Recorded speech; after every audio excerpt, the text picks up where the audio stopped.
What's up, She-Hulk fans? I know there are so many of you She-Hulk fans out there, and we're ready to talk to you and talk about She-Hulk episode 6. And we're also going to be talking about Andor episodes 1, 2, and 3. Brian, do you think today, this is my co-host, by the way, Brian, and I'm Pete. Hi.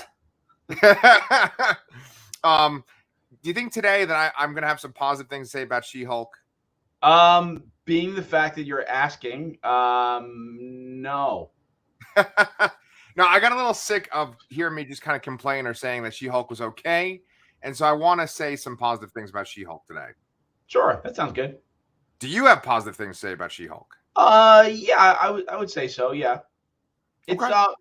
It to me, this was kind of more of the same. It's the same kind of middle of the road kind of show. I think it's just slightly our expectations are just off because this is a comedy. It's not. I guess I don't watch that much comedy. I guess the stuff I do is I only watch it when I hear it's like really, really good.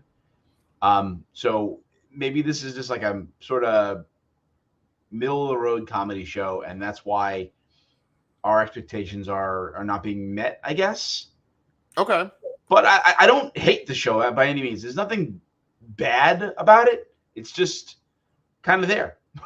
Yeah. I kind of feel the same way.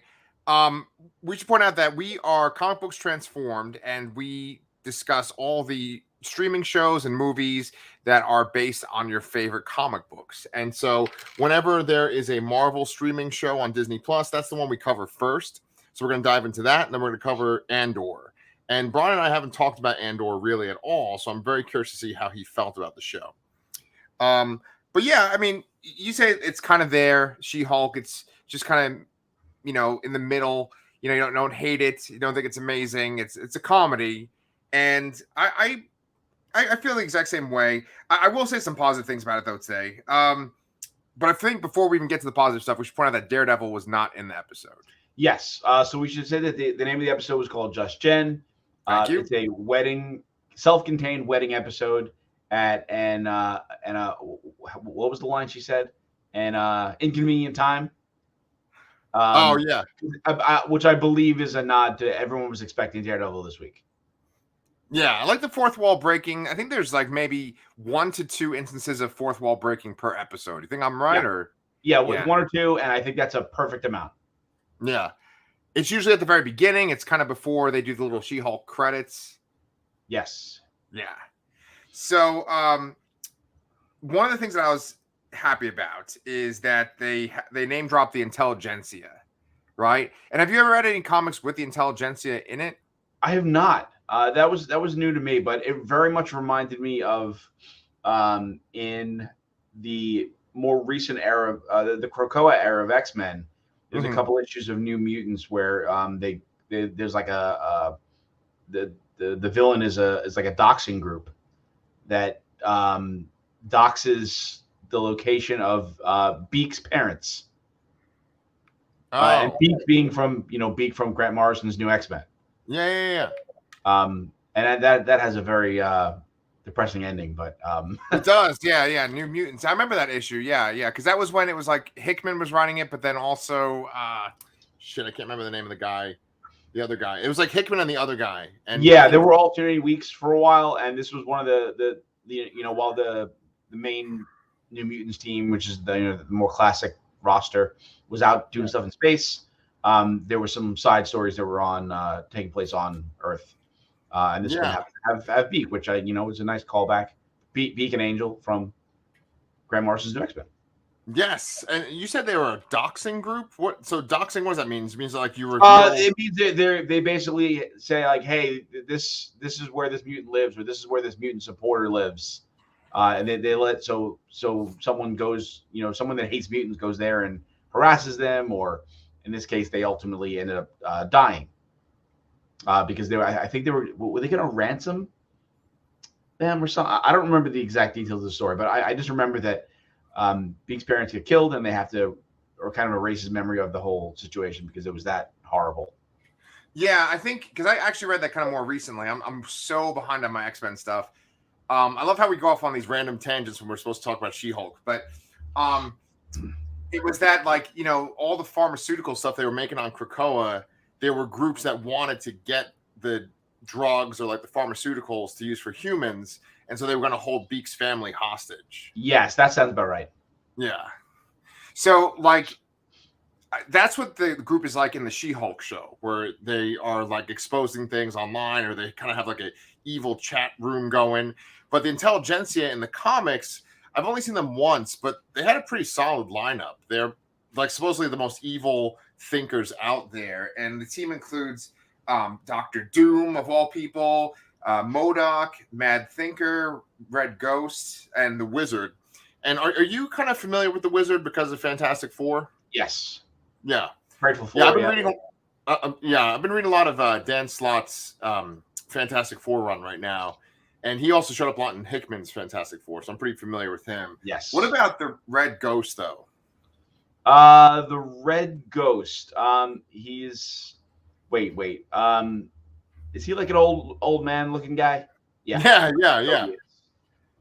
He's just like very barely, but yes. He's like a random character because he's like this old man, kind of looks like the Vulture, but then he's got this like kind of like red fur almost on him, and then he like controls apes. So I don't know where the hell like the Red Ghost name comes. It's really random. Funny because I was gonna say he's either an old man or he's something with apes. He's both. Yeah. So the reason why I brought up this whole team is because the leader of the team in the comics is the leader. And that's Samuel Stearns, who is like pretty much like the main Hulk villain. He's like the Green Goblin to the Hulk. Yeah. And they are saying that he's going to be in the next Captain America movie, New World Order. You've heard that, right? Yes. Yeah. And the actor that plays... Well, I'm sorry. What did you say? No, the actor that plays him is... shit. I wrote down his name. Yes, thank you so much. Thank you. And so, he was kind of like a wasted opportunity right there in the original Incredible Hulk movie. They kind of showed him turning into the leader, but then we had never seen him since then. Yes, that's correct.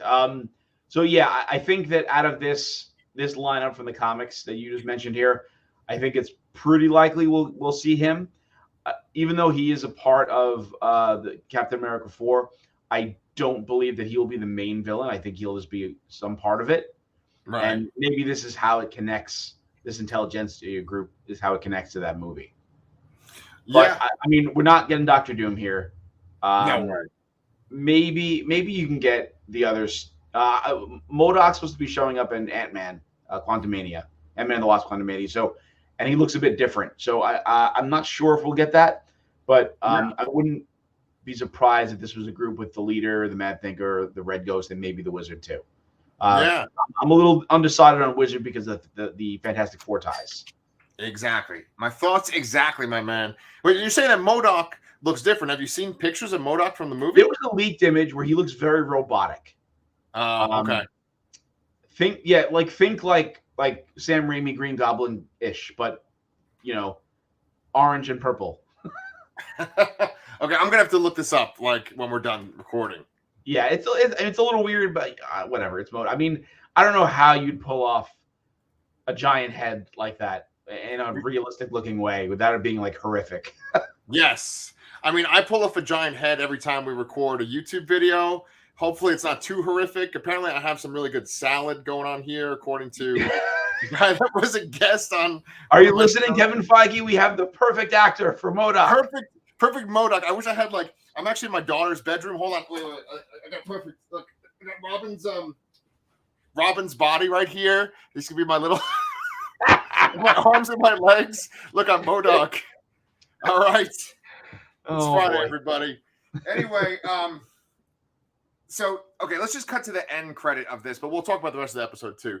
But with the Intelligentsia, I didn't see the end credit. Wait a minute. What was the end credits? No. There wasn't like a mid-credit scene. I said that wrong. I meant like the very last thing.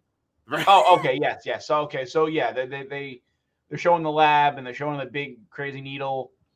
Yeah. Yeah, so I mean, you're assuming that they're going to try to take She-Hulk's blood so that they could make some kind of Hulk person, right? Yes. And the interesting thing is that isn't that how Red Hulk was made? Yeah. Essentially. So I'm wondering. I mean, we all know that William Hurt passed away, which I think I learned on this podcast a couple weeks ago because I just didn't know. So Yes. he won't be back, but I'm wondering if that will translate to some other character or something, or that would be part of the plot. It would be interesting to have Red Hulk in the MCU, although I don't know how interesting it will be without it being someone that absolutely just hated the Hulk. I know. I know. So It's funny because like there's two movies where I could see the Red Hulk showing up. There is Thunderbolts, right? yep. And then there is the Captain America movie that we keep talking about. Which do you know which one comes out first out of those two? I don't. Well, the Thunderbolt movie is definitely the end of Phase 4. Okay. But I don't remember where Captain America comes in. Okay. I'll have You to see, look that up. because like with Thunderbolts or with the Captain America movie, it's like one of those things where I think that if you show a trailer for Captain America 4, you're not going to get a super excited audience. I know that people love Captain America, and I'm assuming Bucky's going to be in it too. And they like the Sam Wilson Captain America. I'm a big fan. That might be my favorite MCU show besides WandaVision. But I feel like if you just show a trailer for that, you're not going to get that, oh shit, kind of excitement. I also kind of feel the same way based on the way that people have been reacting to the Thunderbolts picture of like the team. Yeah. That like people are not super excited about that team, even though once again, I really like a lot of those characters. So I think that if you throw in a Red Hulk into either one of those two, that will like up the excitement level. Okay. So I looked it up here. So New World Order is the 3rd of May in 2024. And then Thunderbolts is July 26th after that, also in 2024. So it's possible that could happen.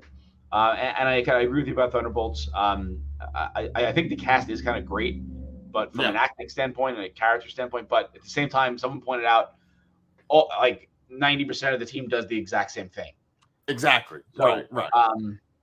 Having a Red Hulk there would definitely be interesting. Or I mean, heck, maybe that's a villain. Right. Exactly. So I mean, clearly they're doing something. The fact that those two movies are next to each other, like Captain America 4 and that, I think there's something going on there. I really wonder what the hell the plot of Captain America 4 would be. Yeah, and one thing I've seen thrown about, and I hope it's not, is I hope it's nothing to do with Secret Empire. Yeah. Believe me, I've thought about that too, because that's the main time when like the Sam Wilson Cap is around, like leading up to that. Yeah. Well, we'll see. But let's get back to She-Hulk. So, there's one line I wanted to put in here too, which is that like the intelligentsia in the comics is like made up of all these super intelligent villains, and like including Doctor Doom and the Leader, and they're kind of like the response to like the Illuminati, which we've seen now in Doctor Strange: Multiverse of Madness. But there is actually a Marvel Comics anti-Illuminati, and they're called the Cabal, and Doctor Doom's on that team too. So yes, they were big in God, what was that storyline? when Norman Osborn was running Hammer and all that stuff. Dark Reign.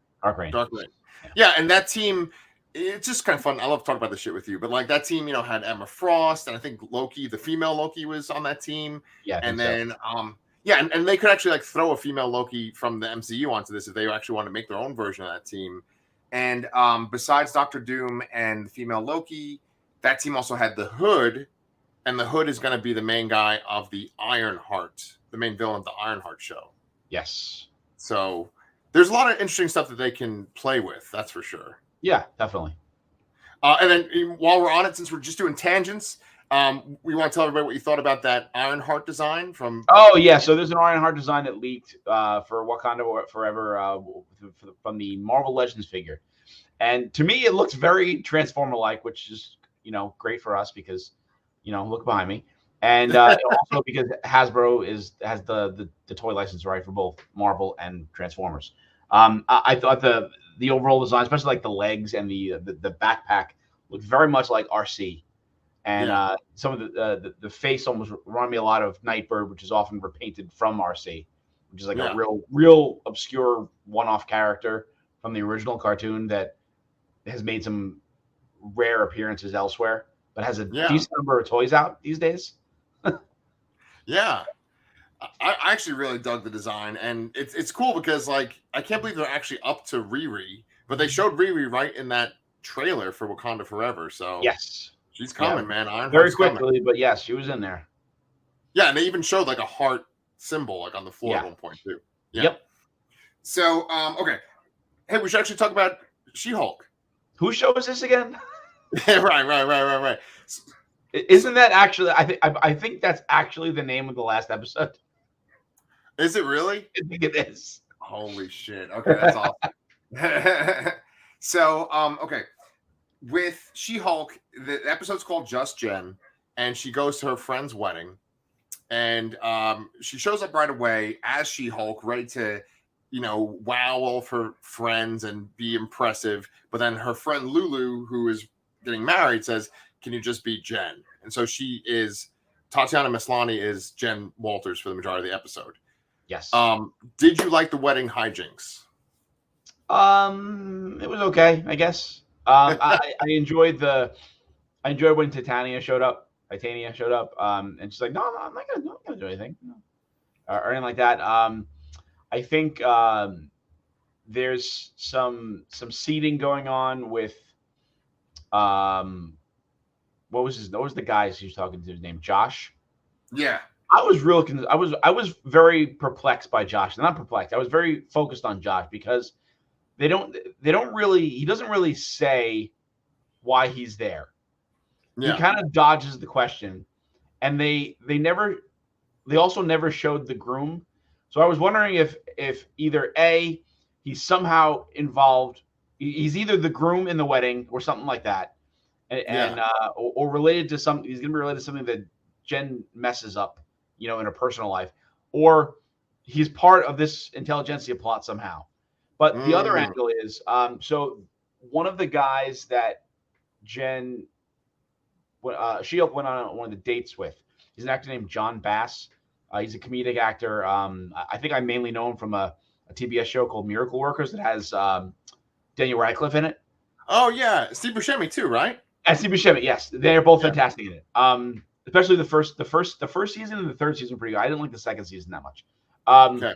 Anyway, I think that either Josh or Todd or both are involved with intelligentsia somehow, which is making me also question whether the leader and those other comic characters, are involved or not.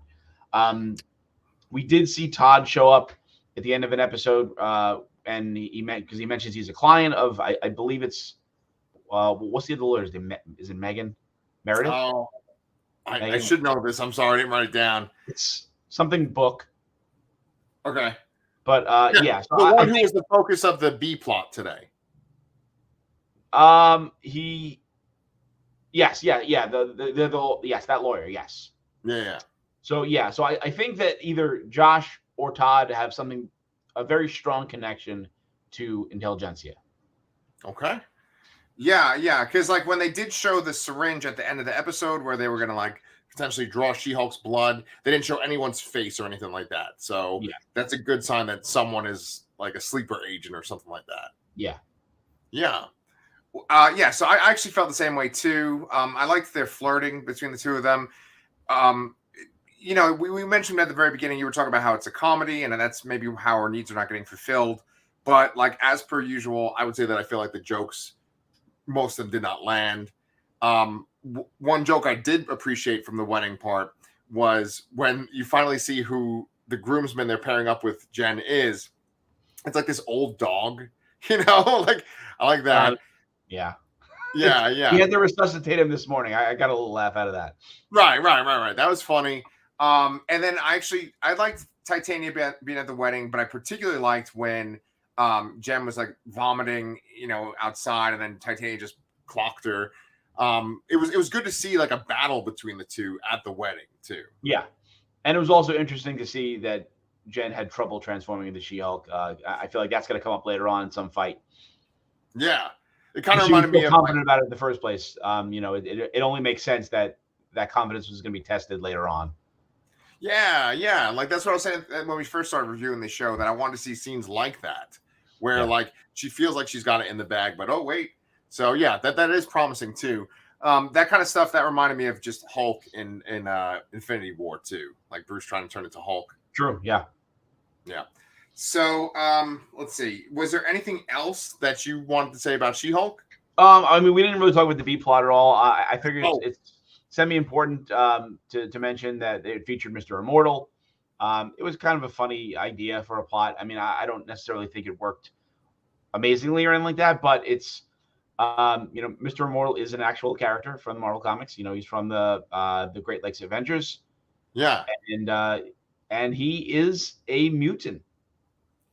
Oh, although they did not okay. call that out in the episode of any kind, but we're slowly inching closer. Yes. You know what? That actually brings up an interesting point. I don't know if you and I have ever discussed this, but they're not allowed to show any X-Men or like specific X-Men that we've seen until 2025. Have you heard that? I've heard that rumor. I do not know if it's true or not, but I think it would. I mean, it certainly would make sense. But I don't know if we even could get a confirmation if that's true. Like that doesn't seem like it's would ever happen. So maybe it'll just time out that way. But hopefully we don't have to wait that long. Yeah. Because like Mr. Sunday, I was watching a video where he was talking about Marvel characters that they can't show in the MCU, and he said that whole point, which was like actors have contracts that are up into 2025, and so they can't have those characters like played by another person until after that. So and did he explain how they got around Professor X? So the idea is that like Marvel is trying to like recast these characters, but they can't until 2025. Oh, they can't. Okay, that's right. That's right. Yes. Okay. So I think we even touched upon that in the Doctor Strange review. That's right. Yeah.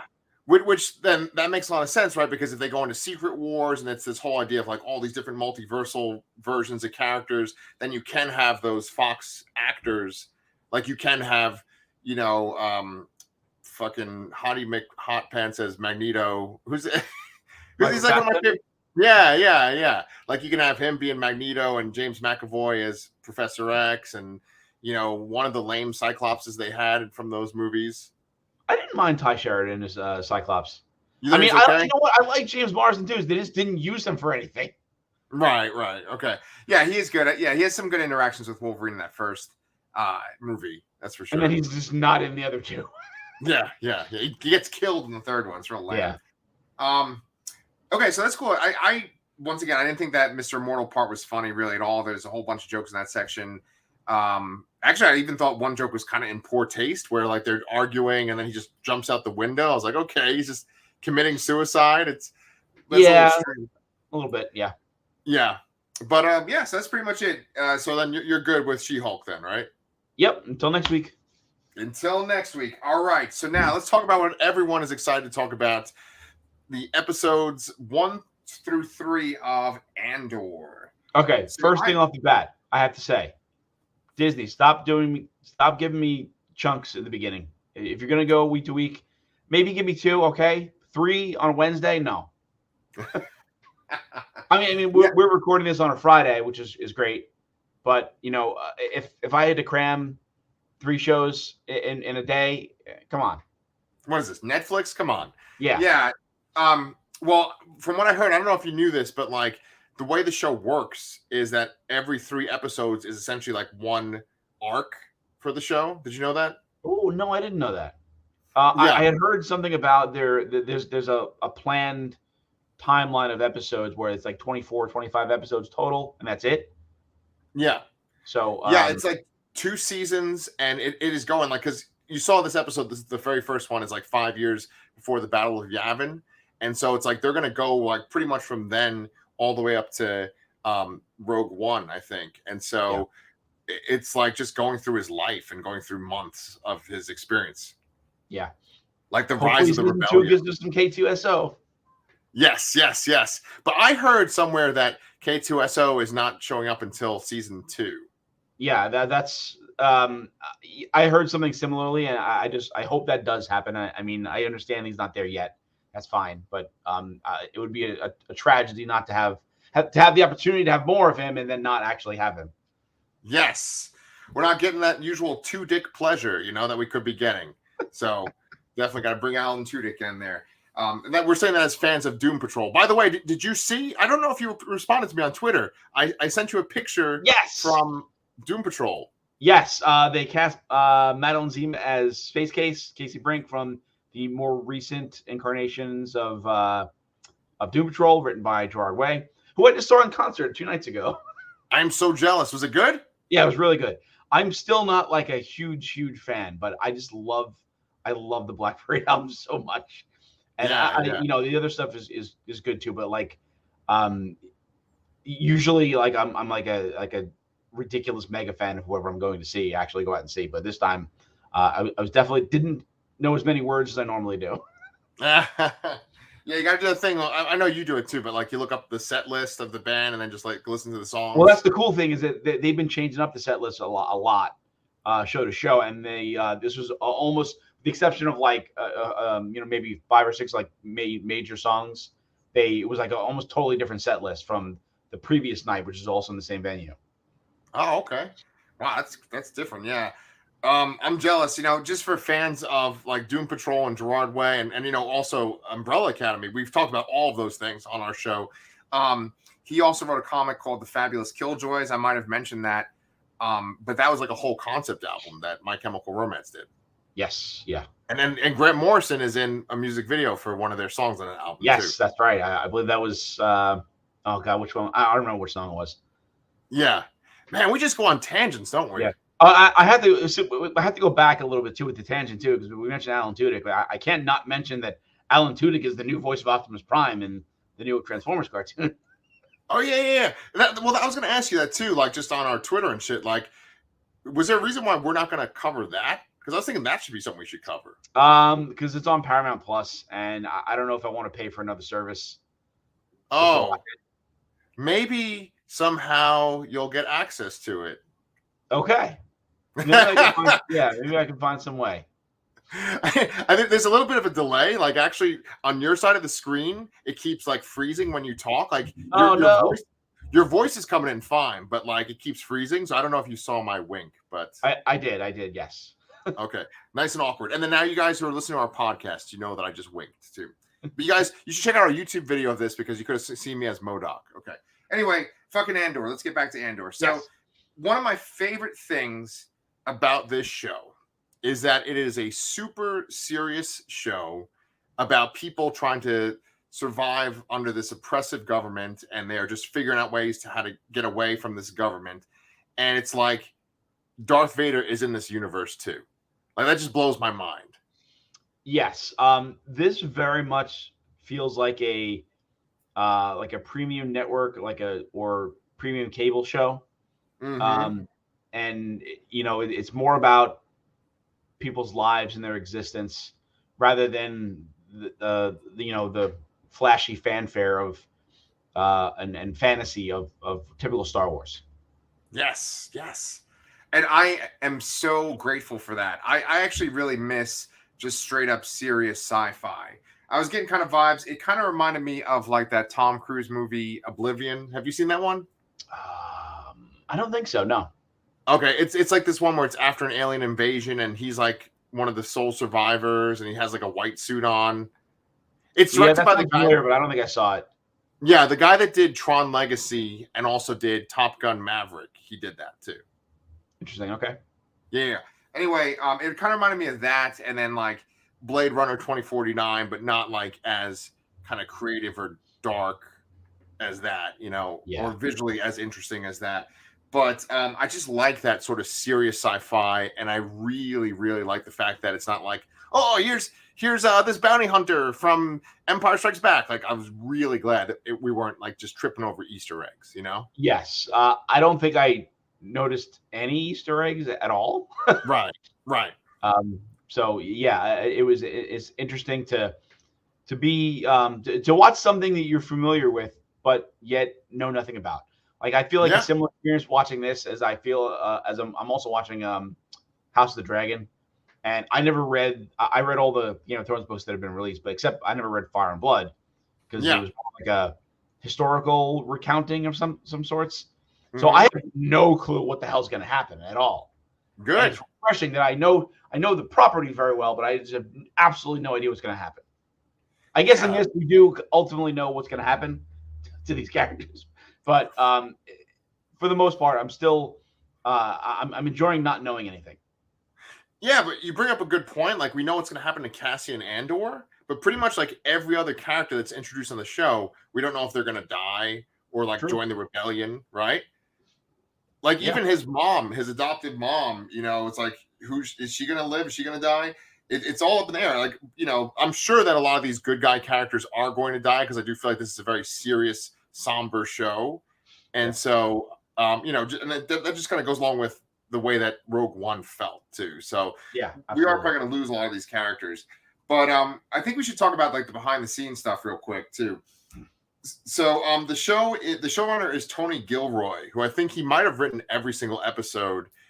He wrote the original 3 Bourne movies, and then he also directed Bourne Legacy. That's the one with Jeremy Renner, and then he co-wrote Rogue One, and he also wrote and directed Michael Clayton. Have you seen that one with George Clooney?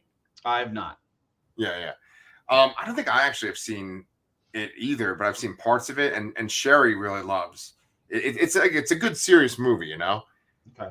I actually haven't seen any of the Bourne movies either. What? Yeah, I don't know. Well, why not? Like, they don't appeal to you? I don't know. Maybe, you know what? Maybe I have a. Maybe I'm just not into like the whole spy genre because I've only seen the only Bond movie I've ever seen is GoldenEye. The only Mission Impossible movie I ever saw was whatever one was showing the first 10 minutes of Dark Knight Rises in front of it. That was, I think that was Ghost Protocol. I think it was called 3 or 4. I don't know if it was 3 or 4. Maybe it was the 4. fourth one. The fourth one. But yeah. So maybe that's like just the thing I don't go see. Holy shit! I feel kind of awkward talking to you now. Oh man, you just opened up a can of worms there. Okay. Well, let's not go off on a tangent on that, but that you just kind of blew my mind, dear. Okay.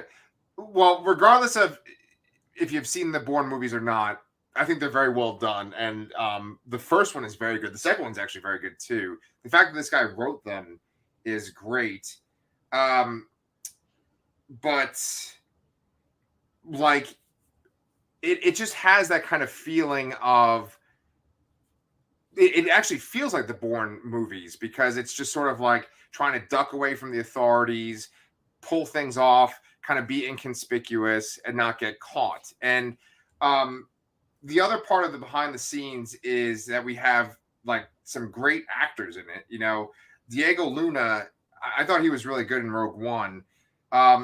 And then we have Stellan Skarsgård, who, like, once he came on the show, I felt like that just elevated the whole thing. I'm a big Stellan Skarsgård fan. Yeah, his character is very interesting. Yes. Yeah. And then, have you seen anything with Fiona Shaw? Have you seen the Harry Potter movies? Yeah, I've seen Harry Potter movies. Yes. Okay. So she's like the Dursley. She's like his aunt or whatever in that. Okay. And then she was this head of the coven in like one of the worst seasons of True Blood, like when True Blood started to go down the hill, the tubes. And then she was fucking incredible on this show called Killing Eve, Fiona Shaw. And so she plays his like adoptive mom, Marva Andor. So yes. I really like the cast a lot. Is there any particular character that like stood out to you, like Cassian or the villain? Yes, I think I'm interested in his friend Bix, and also the guy, not the main bad guy of the God, I can't even remember what the more. Yeah, they're like that corporation security. They're like a security corporation. He's got like an accent, and he's like the second in command guy. I kind of like him too. Yeah. They're called the Pre-More Authority, and they're a corporation that works for the Empire. The main guy is Cyril Karn. He's played by Kyle Soller, right? And then the guy that you like, is let's see if I have his name on here. That Scottish guy. He let's see. You did write his name down. Okay, Sergeant Linus Most. He's played by a Scottish actor, and he's the first character to ever say shit in a Star Wars anything. I don't think I even noticed that. Yeah. He goes like shit in the third episode. Yeah. You know, I was also wondering too, going back to Bix, there's a point where she goes to visit like her boyfriend or whatever. And I think like, was that the first time there's been like implied sex in Star Wars as well? Okay. I'm really glad that you asked that because, I don't think it's the first time it's implied sex like in the movies. I don't think there's ever an implication of sex besides the fact that like Anakin and Padme have kids. Yeah. But I don't think in any of the movies there's ever a thing. Oh well, I think I mean maybe this is kind of like brothely like places that I mean even the beginning of this there was too, but like they seems like that might be something they would have somewhere. You know, obviously they have like dancers going all over the place, you know. But like it felt like wait a minute, is this like actual like sex in a Star Wars show? Yeah. Well, I mean, like when you think about like Jabba's barge and the fact that like Leia's like his slave and he's sticking on his tongue, there's some kind of pervy stuff going on there. But yeah, that was a point on Twitter today too. Was you know, like, oh, is this the first time with sex? And then someone showed this like panel from a Clone Wars comic that showed like Anakin and Padme like hugging, and then it had like their bedroom window, and then the light went off. It's like, oh, they're having sex, and it's funny because like the comic was drawn like that guy that draws Samurai Jack, you know, like yes, yeah, you know, it's like okay, they're having sex. The Samurai Jack people are having sex, but yeah, the show was obviously an adult kind of show, and I don't think that like little kids should really watch it. No, I'm probably not going to show this to Brandon this time. I don't think he's even aware that's it's on, but he hasn't watched anything at all since he bounced out of the 4th episode of She-Hulk. So, oh, yeah. Well, you know, you got the Transformers show you can watch with him. Yeah, if you get access to Paramount Plus. So anyway, let's see what we got. We did the behind the scenes stuff. So I actually really liked that they have like a corporation that they're doing the security for this planet. And so this main villain is going after Cassian because he feels like, hey, we can't just let this slide. We have to find this guy. And I really like that they went with this corporate security versus like the Empire because, you know, we've just seen stormtroopers forever, right? Yeah. So it's good to see like another group. Yeah, no, it's nice because it's a little different. You know, this guy, I mean, his superior is kind of stepping away momentarily, and it's funny that he's kind of like his superior, whose name I don't remember, the older guy.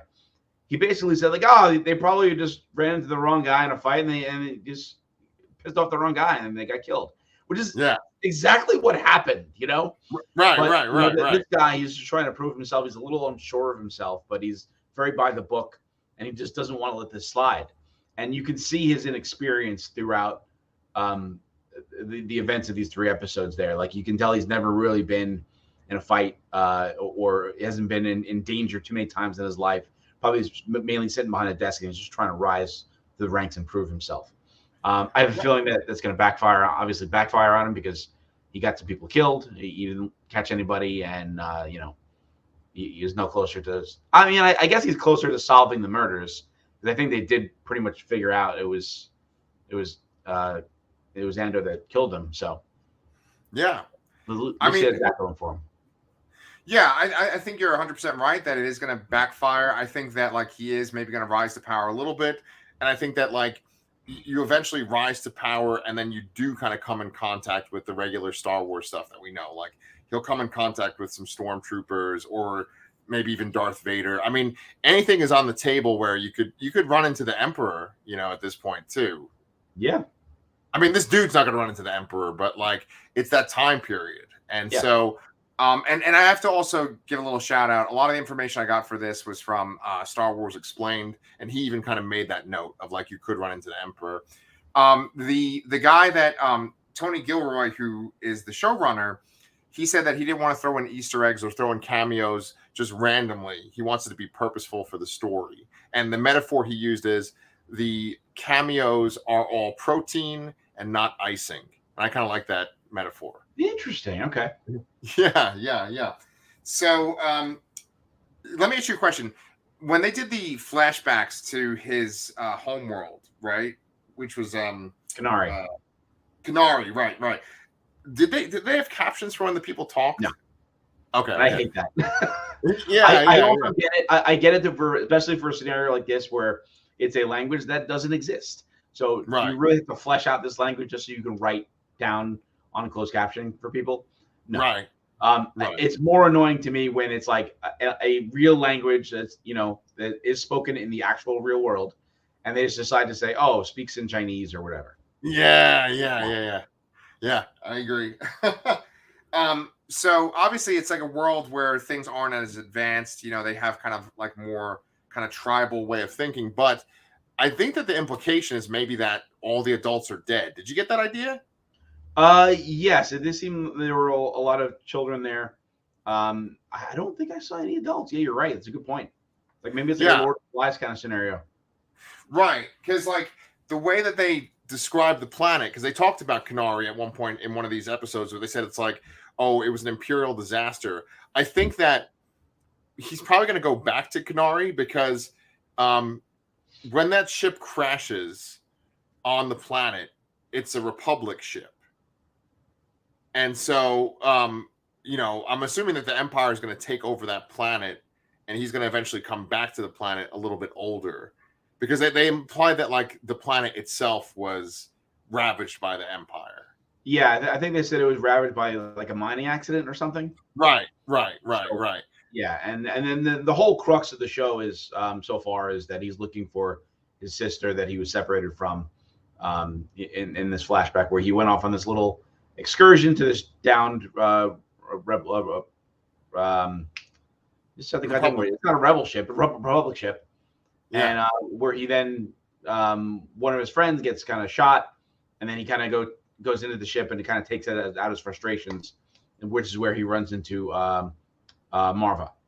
Yeah. And I was happy to see like her in the flashback and stuff too because that actress, Fiona Shaw, she's not as old as she is in the present day of the show. Like she's younger, that she's kind of playing an older character there. And so, she's like younger and more feisty. So I was happy to see her as like this sort of like, I guess, scavenger or something like that. And it's kind of funny because like throughout Star Wars, scavenger culture is like a really big thing, in all three trilogies of Star Wars, like being a scavenger of some kind, like getting technology to survive is a big deal. It kind of is with like Luke on Tatooine, and then it happens with Rey and even like Anakin too. It's always about like getting the junk from other planets. Yeah, that's an excellent point. I also really liked in terms of Marva that they're showing kind of. I know you're saying that she's not as old as she is in real life as in the present in the show, but it is an older female character, which you don't see too much in more of those adventurous roles. So I think that's nice. That's a nice look in general, just to have some variety in character types. Exactly. And she's just a perfect pick for an actress. There's one part where these corporate security guys have gone to her house and they're looking for Cassian, and they've like messed up her house, and they're starting to go throughout the whole town, and the townspeople are like making that kind of clanging noise on all the pipes and all the metal. And she has this one speech about how like that noise is to mess up invaders or mess up the people that are coming to get them. And that's like when the noise stops. I really liked that part a lot. Yes. It's they had a lot of there's just a lot of characters in this show that are just like regular people. Yeah. You also there was Andor's friend who's you came up with the cover story with. There's another scavenger there. There's just a lot of people here, and there's lots of you feel that this is like real life. Yes. And we can't go through this without talking about the lack of the volume. Clearly, there is CG in the show and some CG backgrounds because you can't build everything in real life. But the show just looks beautiful. even though it's dark and gritty and dirty, it's just beautiful looking because it's real sets and just it looks better to me. I guess I don't know. Oh, it's totally got that lived-in feel that Star Wars people always would point out about Star Wars. That it's got that lived-in feel. Like, those workers go to work and they have all their long gloves on the wall, and they get their gloves and they do their shift, and it just kind of feels like that sort of industrial era kind of snapshot from our own history. And then, like, there's that one sequence which was one of my favorite sequences in all 3 episodes, where like Cassian and Stellan Skarsgård's character are in this like sort of factory area that has all these chained pieces of metal, these chained chunks of metal, and just that set design. I was like, wow, they must have built this set, because this is like a really cool set piece. Yeah, and it was a very cool action scene too. I mean, I was assuming those were like engines of some kind, but maybe I could be wrong. Yeah. But yeah, there's all the engines falling down, and in the fight with the Moors and Pre-Moors. Yeah, it was just a very different feeling show than I think we've seen on these shows so far. Yeah, it certainly feels different from all the Disney Plus Star Wars shows. I absolutely agree with you. Like, there's kind of little bits of The Mandalorian that feel like this. The Book of Boba Fett didn't feel like this as much, but there's little parts of The Mandalorian that kind of reminded me of this show. But that particular set, go ahead. I was going to say that the Mandalorian kind of felt like that more cartoony kind of Star Wars from the original trilogy, I guess. You see all these funny aliens running around and stuff, but it's still meant to be serious and all that. Like I said, this feels like a premium cable TV show that just happens to also be Star Wars. Yeah, and I'm really glad you brought up the aliens too, because that was one of the things that they made a point of with the sequel trilogy, and then I guess with The Mandalorian too, is to have that sort of practical alien effect. And you have that one guy in the first episode that's like friends with some guy that needs money from Cassian, and so he's this big hulking brute, and he looked cool. I don't think he was CG. And then you had that like the little person that was in an alien costume, and there was a guy that like Cassian needed to go on like a raid with or something, and so there's this little alien kind of pacing back and forth. And I love little details like that. Yeah, totally. Yeah. I wanted to go back to that set piece though with the engines, because 2 things. One is that it reminded me very much of this scene in the original Alien when I can't remember the guy's name. Harry Dean Stanton's character, he's the first one to get killed by like the full-sized alien. Yeah. And it looked a lot like that room that he was in when he got killed. There's even chains in that room and stuff too. Yes, I remember saying, was it pitch meetings or honest trail? Like, oh, there's just chains in space. Right. Yeah. Why are they there? But, yeah. I can totally see that. Yeah. Yeah, and so that reminded me of that, and then it was sort of a creative sequence, because you have all these little engine parts just like slamming into the ground. It's very dangerous, and I feel like there hasn't been like sort of an imaginative set piece like that on any of these shows in a while too. Yeah, I think there have been big set pieces, action set pieces, but this one felt a little different because it like you haven't seen something like that, I guess. It kind of reminded me of almost like a garage or like a butcher shop or something like that, where things are just hanging around there, almost like Predator 2. There's that fight in the butcher area. Yeah. It kind of reminded me of that in a way too. Just a dark room, bunch of crap going on, and it was very, very unique looking. I liked it. Yeah, well, I'm glad he brought, because then we're referencing Predator 2 and Alien. That's great right there. But like one difference between this, because essentially there's only been 3 shows, right? I mean, I know there's like the Bad Batch, but we're not talking animated. We're talking live action. So we have 2 seasons of The Mandalorian and then 1 season of Book of Boba Fett. And the Mandalorian characters, whether it's Boba Fett or Mando, they kind of seem more like superheroes than like regular people. And in a lot of Star Wars, there's Jedi and there's these, kind of larger than life characters. And this show has pretty much all just been regular people. The bad guys are regular people. The good guys are regular people. And that's the refreshing part, is that like they could just get shot and they don't have Yeah. armor that it's going to bounce off of, or you know what I'm saying? They're not going to fly up in the air with a flamethrower, you know? Yeah, I mean, someone does get shot. In the chaos of when they're banging those metal things to alert people. Bix's boyfriend just comes running towards the Primors and gets shot. One blast, out. Yeah, And it was traumatic to see that. I mean, so many times you just see someone get shot and then that's just it. They just fall down. yeah. And that's it. No, nothing else about it. But this was like someone was like it was a tragic scene and he was really affected by it. And you don't really see that aftermath in Star Wars too much. Very, very good points. Yeah. He sort of kind of had it coming because he betrayed Cassian and Oh, Bix. of course. He let the authorities know, like they were looking for Cassian and like, oh, or they were looking for a Kenari person, and he's like, this guy's a Kenari. But his death is very similar to the death in the first episode when Cassian is fighting with those two guys and he kills the one guy. You have a dead person lying on the ground with their eyes wide open and their body still. And just when that guy died too, Bix's boyfriend, he's laying there with his eyes wide open too. And that just is a much more realistic thing than what we often see in Star Wars. Where Even that officer there, he was the one that was assaulting Cassian at first, and then he sees his friend dead, and he just completely changes his tune and starts begging for his life. Yeah. And then Cassian murders him in cold blood. Yes. Just like he shoots that one guy in the very beginning of Rogue One. Yeah.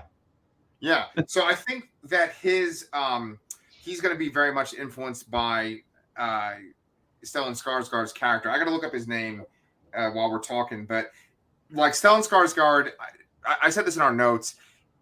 He is like one of my favorites just because like some of his facial expressions, like sometimes he doesn't even have to say anything, but kind of what he does with his eyes says a lot, right? Or like what he does kind of with his face. He's got this kind of snarling face often. He was, he's in a lot of movies. He's in the MCU. He was the Baron in Dune, and he really does a great job playing sort of a kind of craggy, cold kind of character. And I think his voice, Luthen Real. Thank you.